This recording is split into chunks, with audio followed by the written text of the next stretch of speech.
Bonjour à tous, l'indice CAC 40 termine la séance sur une note négative. Parmi les valeurs qui se sont distinguées ce mardi, on retrouve Biomérieux, acteur mondial du diagnostic in vitro, a bondi.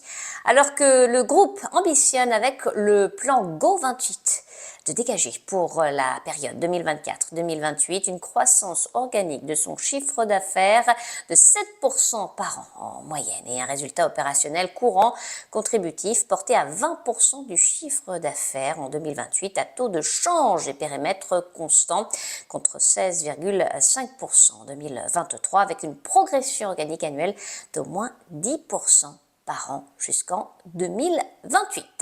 On passe à Atos, leader international de la transformation digitale, a annoncé les paramètres de son cadre de refinancement sur la base de l'ensemble de son périmètre d'activité, incluant Tech Fondation et Évident, 600 millions d'euros de liquidités nécessaires pour financer l'activité sur la période 2024-2025, fonds à fournir sous la forme de dette et ou de capital par des parties prenantes existantes ou des investisseurs tiers, 300 millions d'euros de nouvelles lignes de crédit renouvelables et 300 millions d'euros de lignes de garantie bancaire additionnelles.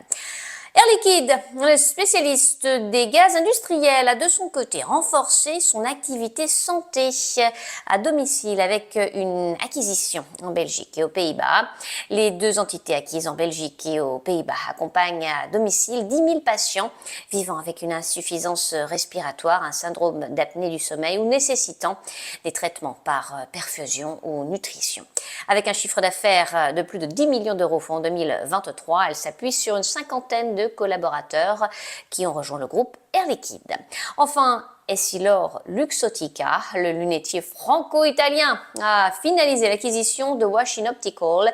Cette enseigne japonaise d'optique compte environ 70 magasins dans le pays où elle perpétue une grande tradition de savoir-faire et d'attention aux consommateurs. À New York, Sabrina Cagliozzi pour Trading Central. Je vous souhaite une très belle fin de journée à tous. À demain.